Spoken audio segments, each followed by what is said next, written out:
and gentlemen, it is me, Dukect here, live here on the Dukect Lounge. Thank you for joining me here on this Friday evening.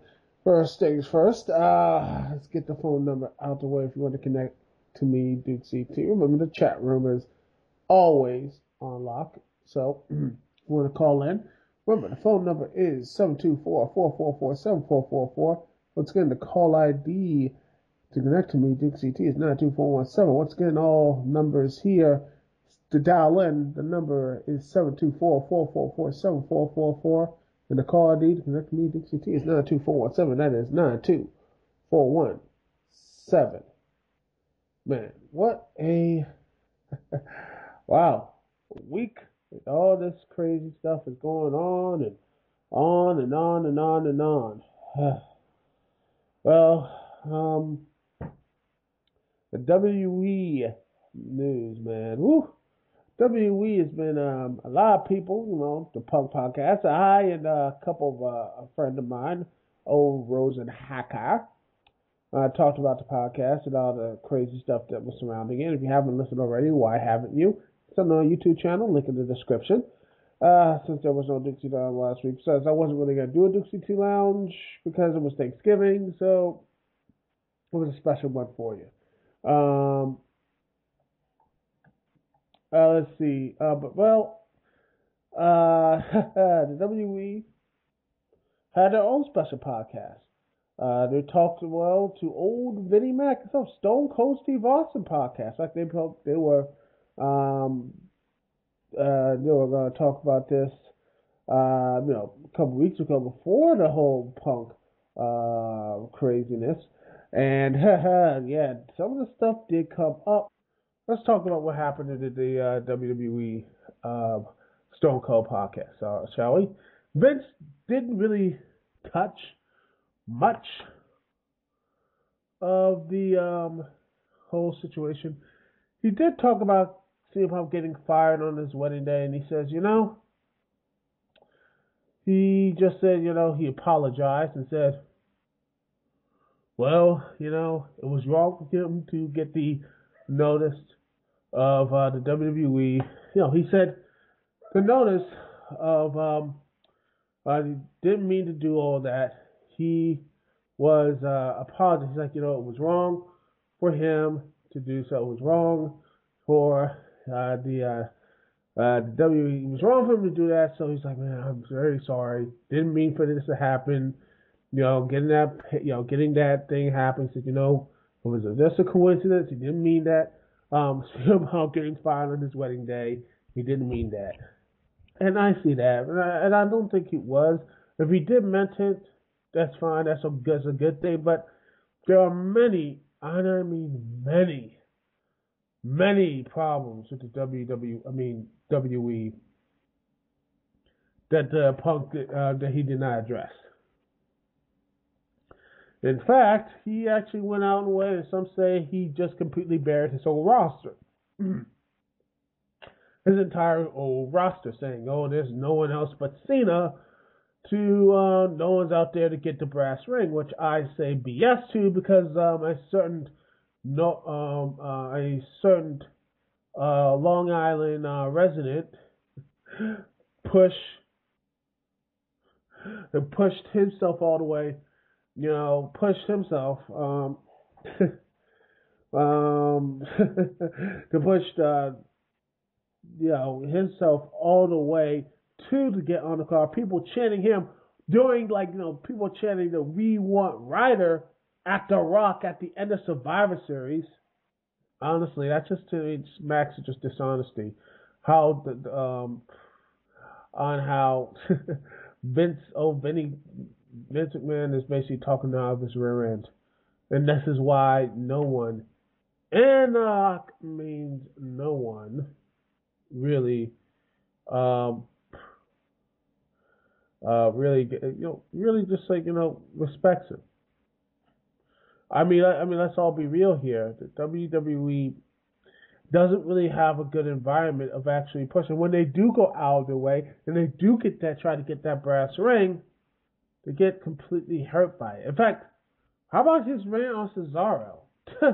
saying, "Oh, he couldn't get his I don't know why he hasn't got a connection. Maybe he's just too Swiss."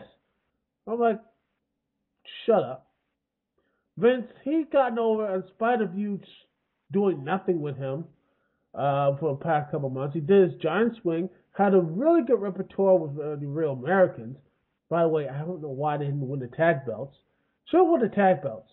Personally, I think because honestly, who were tag champions during this time? Yeah, Cody Rhodes and Dusty. Which, why not have them hold it for the titles for a good long while?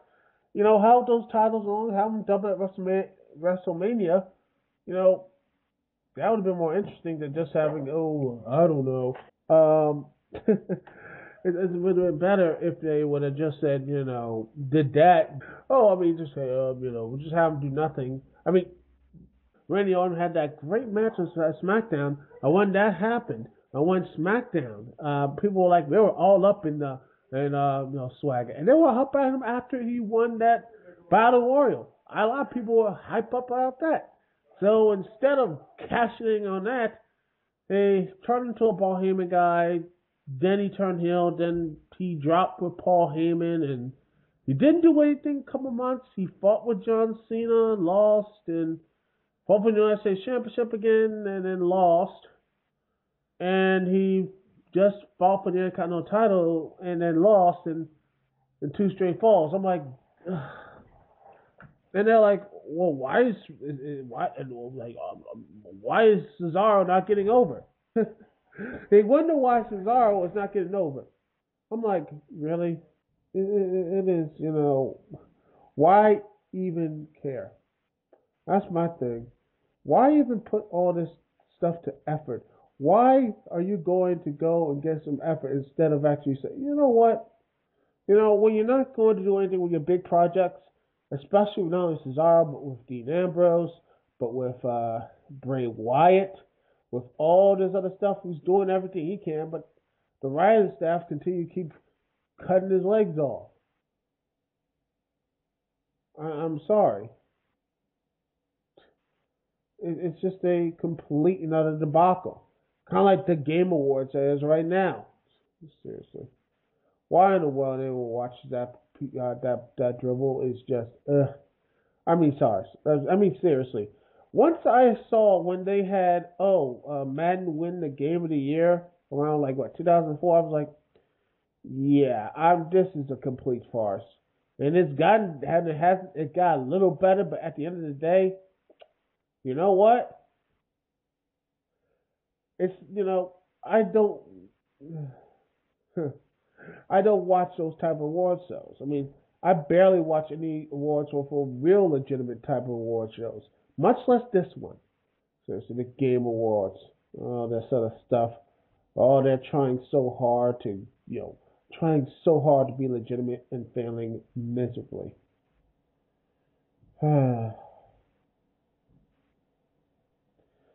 Yeah.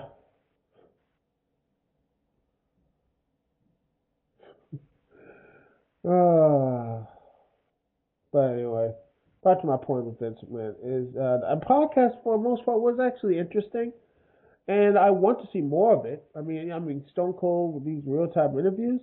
So someone like Triple H, Stephanie McMahon, uh, people on the roster. I think Cesaro, maybe John Cena, Randy Orton, all this type of stuff.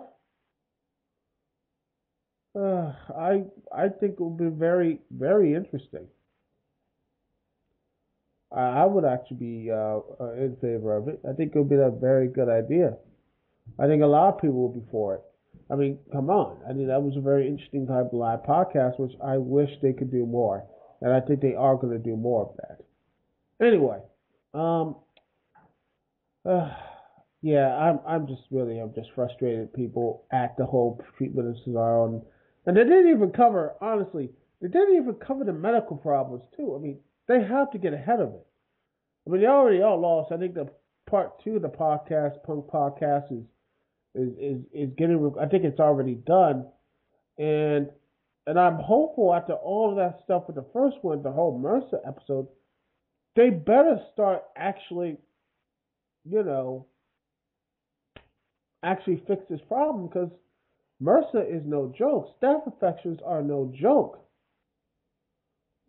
They should fix this thing and get ahead of it and try to actually say, okay, you know, all this other stuff. It's it's funny. And I really, because I want the WWE to do well. I really, really, I have my levels of, frustrations of the company as everything else. But, it's funny because they're trying so hard to be The Rock and Stone Cold. But yet, but they can't let everyone else. So they're like, okay, that's what the problem with WWE. They want everything like Stone Cold or Rock, Hogan, Randy Savage, and everything else. And that's not a bad goal. But, you have to set your standards down. You got to set more realistic, They're not going to be like guys like Ziggler, Cesaro, Bray Wyatt, and all those, Kofi Kingston and everything else. They're not going to be the next Rock or Stone Cold. But there's no reason they can't be the next other guys, the next guys up, because they need him. Because Cena, I wouldn't be surprised he might be injury. I am honestly convinced. John Cena is like one little injury away, man, because he might be out for has to retire via injury. I think that's what's going to happen to him. Orton, I think he's gearing down too. I wouldn't be surprised he might retire next maybe 2 or 3 years. He might take a long break, if not retire. Yeah, who's the next guys up? No one. But why can't they be decent draws? I mean, at the end of the day, you need guys to be the next guys up, and hopefully there should be some decent draws out there. And it's funny because at the end of, could you imagine a movie or any other videos like man, the alcohol chain is not going to make as much in Avengers? Why not release it? Or the next 300 movies not going to shatter records? Well, we can't release that. Or Guardians of the Galaxy. But all this stuff is not going to come near the Avengers or the last Batman or all these other movies or anything else. Nope. And we ain't going to release it. That'd be idiotic. That'd be idiotic and such. But with the WWE, that's fine logic for them. It's fine logic to say these stars have to be the next one up. If they're not the next big star, guess what happens? Boom.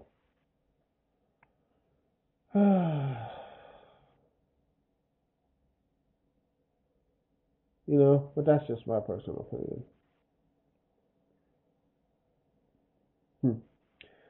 Anyway, we're going to take a small little break, and we'll be right back here on the Dukect Lounge. Thank you so much for joining me here at Dukect. Let's listen to some, let's see, what is up for some OC remix? I can't play all that other stuff. Let's see, what's good for an OC remix song? Let's see.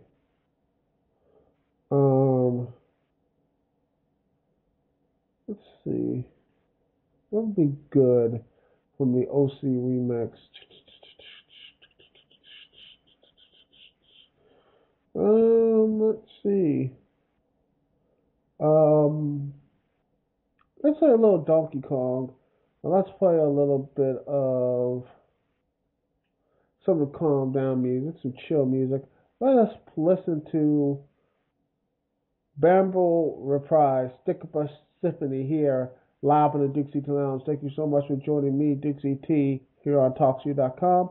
And we're right back right after this.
Alright, we are back live, ladies and gentlemen, here on the Dukect Lounge.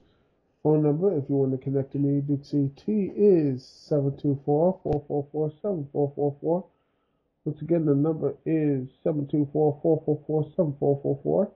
And the call D connect to me, Dukect, is 92417. Once again, the call D is 92417. Okay. I got that WWE standard bitching out of the way. Let's talk about something fun. Let's talk about Street Fighter. Oh, yes, Street Fighter. I mean, let's see. Everybody wants to talk about this new game. Everybody wants to talk about. It's going to be the big game, the new one, Street Fighter V. My friend, Street Fighter V is coming out next year, and it was going to be, there was a new trailer to this morning. Everybody's like, holy crap, it's going to be great. It's going to be interesting. But this is not going to be a multi-exclusive game because it will be on the PS4 and the PC. That's right. Street Fighter V is not going to be on the Xbone or Wii U, but then again, the Wii U is like, people don't care about the Wii U. No one cares crap about the Wii U. But yeah, Street Fighter V will be exclusive for the PS4 and the PC for right now. It's been reported. This is interesting because,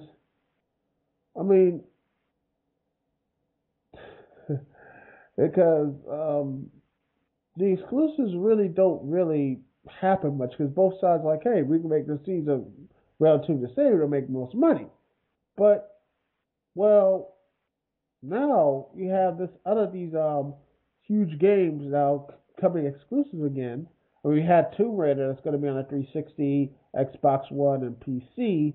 The Rise of Tomb Raider, the Tomb Raider Rises. Okay, and of course, my Bane impersonation. I'm terrible at it. Yeah, it is. It's not really surprising. This is surprising because a lot of people Street Fighter was on multiple consoles before. It's a history of going on multiple consoles, but now it's basically putting on the exclusive bandwagon. Capcom is putting this on the exclusive ones. Besides Super Smash Bros. Brawl, most fighting games are multi-platform.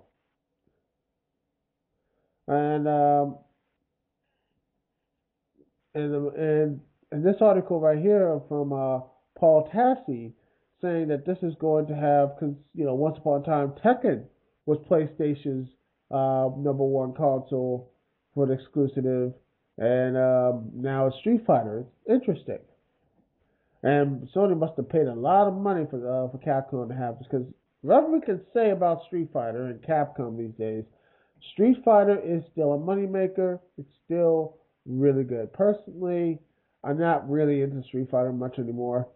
I've given up on the series.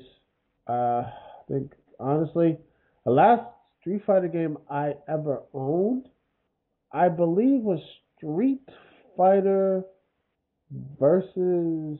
Oh, wait a second. What was Street Fighter? The last one I got was Capcom. Let's see. Capcom versus that Wii U fighting game. I can't remember. Capcom versus Takenoko versus Capcom. That's the last one I got.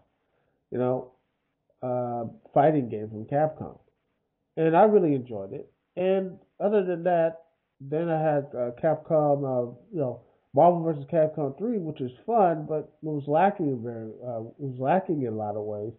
And then when I heard about Street Fighter, how not really a lot of people didn't really care for it. I just said I'll wait for a pass, and I did play it a couple times, and I felt like, it looked real too, it's not really my thing. It wasn't my bag. But this right here, this whole exclusive thing could drive prices up. It should drive people to get a PS4.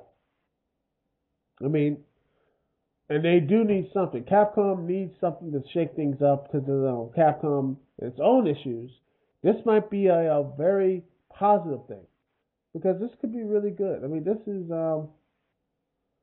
this could be something Very good one. This could be something, a very positive thing for Sony if Street Fighter V has the strongest sales charts. If it can continue to have the money that Street Fighter 4 brought in and all of its other updates. If people are like, you know what, I'll sit back and I will go. I have to wait to the reviews on this one because I think this could be a really good game, but honestly, I'm just, I don't trust Capcom anymore. I do not trust Capcom to really make a competent, not only competent game, but also not screw people with DLC or anything else, which they did with Street Fighter vs. Tekken, and all that good stuff.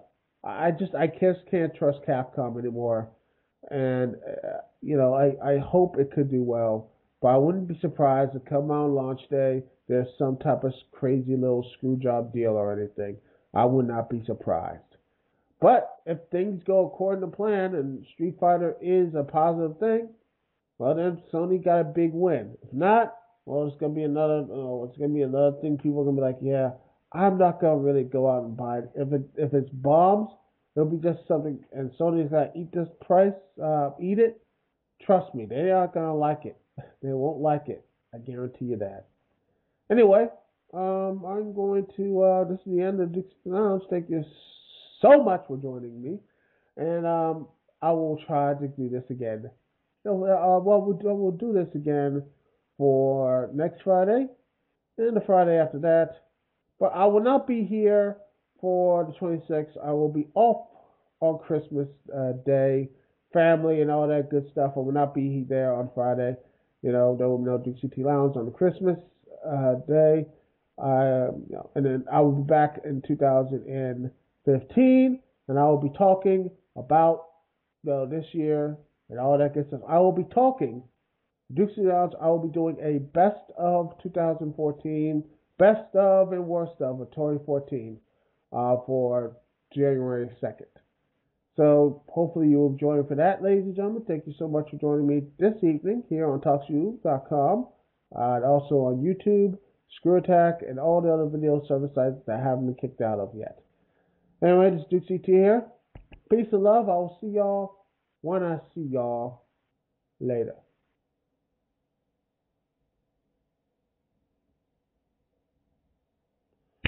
Yep.